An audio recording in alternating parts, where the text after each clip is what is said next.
여러분 안녕하십니까? KBS 뉴스타임입니다. 오늘 본회의에서는 22대 국회 전반기 원구성을 마무리할 것으로 보입니다. 지난달 30일 22대 국회가 개원한 지 28일 만인데요. 국회 취재기자 연결해서 자세한 내용 살펴보도록 하겠습니다. 네, 전현우 기자, 본회의 상황 전해주시죠. 네, 오늘 오후 2시부터 본회의가 진행되고 있는데요. 오늘 본회의에서는 여당 몫의 국회 부의장이 선출됐습니다. 6선의 주의원 국민의힘 의원이 후보로 나와 찬반 투표를 진행했고 투표 결과 제적 의원 283명 가운데 269명의 찬성을 받아 22대 국회 전반기 국회 부의장으로 뽑혔습니다. 현재는 국회 18개 상임위원장 가운데 선출되지 않았던 여당 몫인 7개 상임위원장을 선출하고 있는데 정무, 기획재정, 외교통일, 국방, 산자, 정보, 여성가족 등의 위원장이 그 대상입니다. 앞서 야당 단독으로 11개 상임위원장을 선출한 데 이어 22대 국회 개원 28일 만에 원구성이 완료되는 겁니다. 오늘 본회의를 통해 원구성이 마무리됨에 따라 다음 달 2일부터 4일까지는 대정부 질문이 진행될 예정입니다. 또 국회 개원식은 7월 임시국회가 시작되는 다음 달 5일에 열릴 계획입니다. 국회 일정이 정상화됐지만 여야 대립은 계속되고 있습니다. 국민의힘은 야당의 상임위 운영과 관련해 정쟁 법안에만 몰두하고 있다며 총선 민심을 왜곡하고 있다고 지적했습니다. 이에 대해 더불어민주당은 윤석열 대통령의 탄핵을 요구하는 국민동원 청원이 20만 명을 넘었다며 국정기조를 바꾸지 않고 일방통행만 하려 한다면 국민이 더는 참지 않을 것이라고 경고했습니다. 지금까지 국회에서 전해드렸습니다. 화성 화재 사망자 신원 확인 작업이 속도를 내고 있습니다. 숨진 희생자 23명 가운데 지금까지 17명의 신원이 확인됐습니다. 송명희 기자가 보도합니다.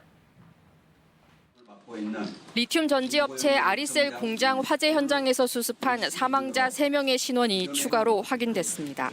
이로써 사망자 23명의 시신 가운데 17명의 신원이 확인된 겁니다. 사망자의 국적별로 보면 한국 4분, 중국 12분, 라오스 1분입니다. 성별로 보면 남자 5분, 여자 12분입니다. 추가로 신원이 확인된 3명 가운데 2명은 직계가족의 DNA 대조가 아닌 평소 사용하던 칫솔 등 생활용품에서 채취한 DNA 감정을 통해 확인했습니다. 지금까지 신원이 확인된 사망자의 시신은 모두 유족들에게 통보됐습니다. 6명은 아직 신원이 확인되지 않았지만 확인을 위한 대조시료를 모두 채취한 만큼 조만간 신원 확인 작업이 완료될 것으로 보입니다. 사고 원인을 밝히기 위한 수사도 속도를 내고 있습니다. 경기 고용노동지청과 경기 남부경찰청은 어제 오후 4시부터 오늘 새벽 0시 30분까지 이번 사고와 관련된 기업을 상대로 압수수색을 실시했습니다.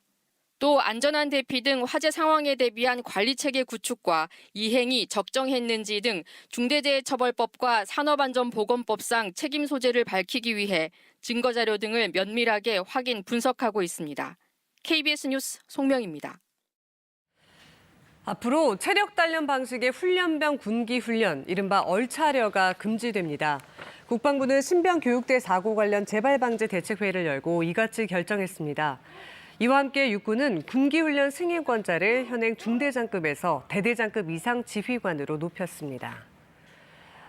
연세대 의과대학 교수들이 오늘부터 무기한 휴진에 들어갔습니다. 외래 진료를 중심으로 진료가 축소될 것으로 보입니다. 정부는 휴진 철회를 촉구하며 다시 대화를 제안했습니다. 보도에 홍진아 기자입니다. 연세대학교 의과대학 교수들이 오늘부터 무기한 휴진에 돌입했습니다. 이에 따라 연세의대 산하 세브란스 병원과 강남 세브란스 병원, 용인 세브란스 병원 등 3곳에서는 일부 진료가 축소됩니다. 휴진 범위는 비중증 환자의 외래 진료와 응급하지 않은 수술 등입니다. 입원 병동과 응급실, 중환자실, 투석실, 분만실 등 필수 분야 진료는 유지됩니다.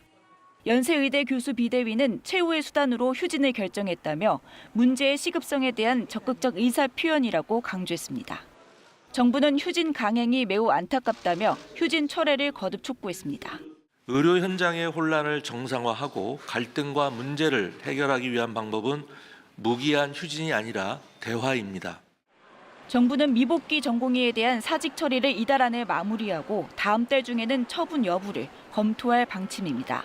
여기에 이른바 빅5 병원 가운데에는 서울 아산병원 교수들도 다음 달 4일부터 휴진을 예고한 상황. 의정 갈등을 풀 실마리는 좀처럼 나오지 않고 있습니다. KBS 뉴스 홍진아입니다. 과거 고등학생 제자에게 나의 여신님, 자기야 등의 표현이 담긴 편지를 보낸 사실이 알려지며 논란이 불거진 박정현 한국교원단체 총연합회 신인 회장이 자진 사퇴했습니다. 박 회장은 오늘 입장문을 내고 지난 과오와 실수로 교총과 전국 선생님들께 심려를 끼친 데 대해 깊이 사죄드리고 모든 책임을 통감한다며 사퇴 의사를 밝혔습니다. 고위공직자 범죄수사처가 지난 1월 이재명 더불어민주당 전 대표의 피습 사건과 관련해 부산 강서경찰서에 대한 강제 수사에 착수했습니다. 공수처 수사 2부는 오늘 오전부터 소속 검사와 수사관들을 보내 부산 강서경찰서에 대한 압수수색을 진행하고 있다고 밝혔습니다. 공수처는 지난달 27일 당시 현장을 보존하지 않은 혐의로 고발된 오경미 전 부산 강서경찰서장을 피의자 신분으로 소환해 조사한 바 있습니다. 북한이 어제 새벽 미사일을 발사하자 우리 군은 실패라고 평가했습니다. 그런데 북한은 오늘 그 미사일 발사가 동시에 여러 군데를 타격하는 다탄두 분리 시험이었고 성공했다고 주장했습니다. 하지만 합참은 이 주장이 기만, 과장이라고 반박했습니다. 송금한 기자가 보도합니다. 북한이 어제 새벽 동해상으로 발사한 탄도미사일은 다탄두 능력 확보를 위한 성공적 시험이었다고 오늘 보도했습니다. 조선중앙통신은 미사일 기술력 고도와 목표 달성에서 중대한 의미를 지니는 시험이었다며 목적은 다탄두에 의한 각계 표적, 격파 능력을 확보하는 데 있었다고 밝혔습니다. 북한이 다탄두 확보를 위한 미사일 발사 시험을 공개하는 건 이번이 처음인데 발사 장면과 기만체 분리, 개별 기동, 전투부 분리 사진 3장도 함께 공개했습니다. 북한은 분리된 탄두들은 설정된 3개의 목표 좌표점들로 정확히 유도됐다고 밝혔습니다. 합동참모본부는 북한의 이 같은 발표는 기만과 과장이라고 반박했습니다. 북한이 어제 발사한 미사일은 비행 초기 단계에서 폭발했습니다.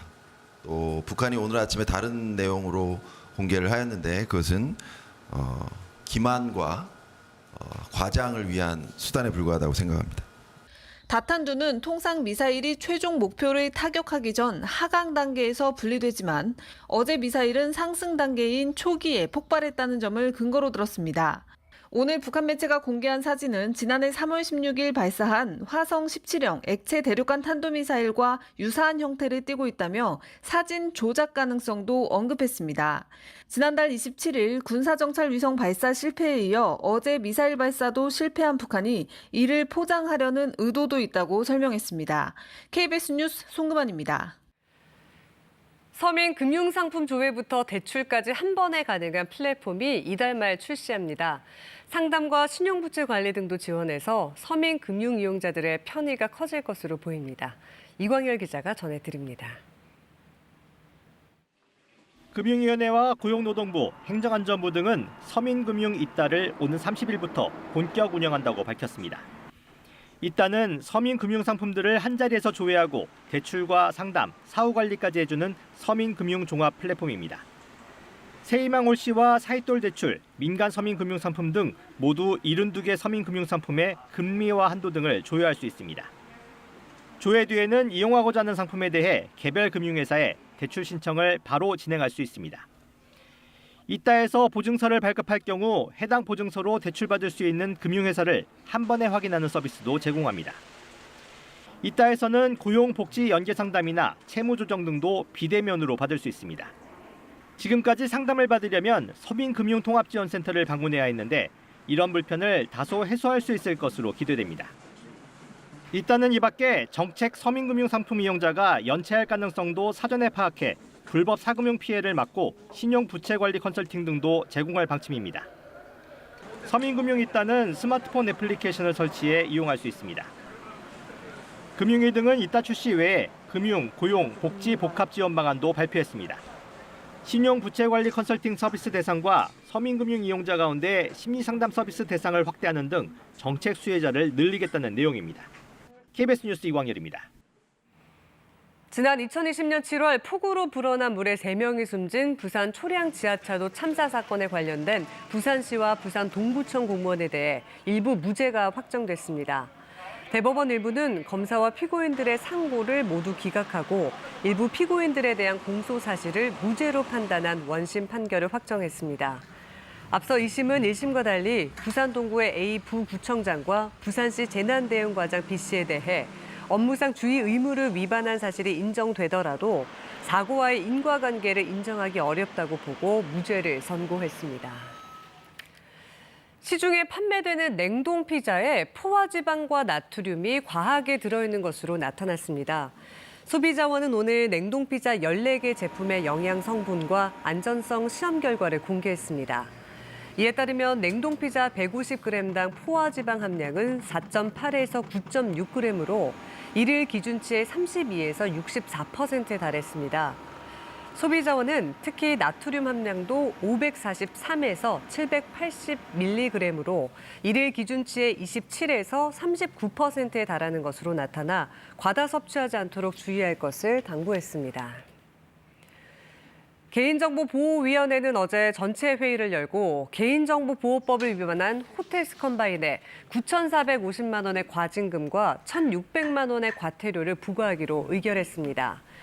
머니투데이 방송에도 6,778만 원의 과징금과 1,140만 원의 과태료가 부과됐습니다. 호텔스컨바인은 2013년 호텔 예약 플랫폼 개발 당시 관련 시스템을 잘못 설계해 한국 이용자 1,200여 명의 이름과 카드 정보 등이 조회에 유출됐습니다. 머니투데이 방송은 2022년 9월 해커의 공격으로 회원 개인정보 등 13만 3천여 건이 유출됐는데 당시 안전조치 의무를 준수하지 않은 것으로 밝혀졌습니다. 중부지방에선 더위가 이어지고 있지만 현재 제주와 전남 지역엔 장맛비가 내리고 있습니다. 앞으로 남부 대부분 지역으로 비는 확대되겠습니다. 제주와 제주도에는 50에서 최대 150, 남해안 지역엔 20에서 60mm의 많은 비가 내리겠고 국지적으로 매우 강한 비가 쏟아지는 곳도 있어 대비해야 합니다. 남부지방의 비는 내일 오전에는 모두 그치겠습니다. 내일 오후에는 대기가 불안정해지면서 천둥, 번개를 동반한 소나기가 오는 곳이 많겠습니다. 아침 기온은 서울이 23도, 부산이 25도로 오늘보다 높겠습니다. 낮 기온은 서울이 33도, 남부지방도 광주가 31도, 대구가 31도 등 전국적으로 30도 안팎까지 올라 덥겠습니다. 바다의 물결은 제주 해상에서 3m까지 높게 일겠습니다. 이번 주말엔 중부지방에서도 장맛비가 예상돼 대비해야 합니다. 기상정보였습니다. KBS 뉴스타임 마칩니다. 고맙습니다.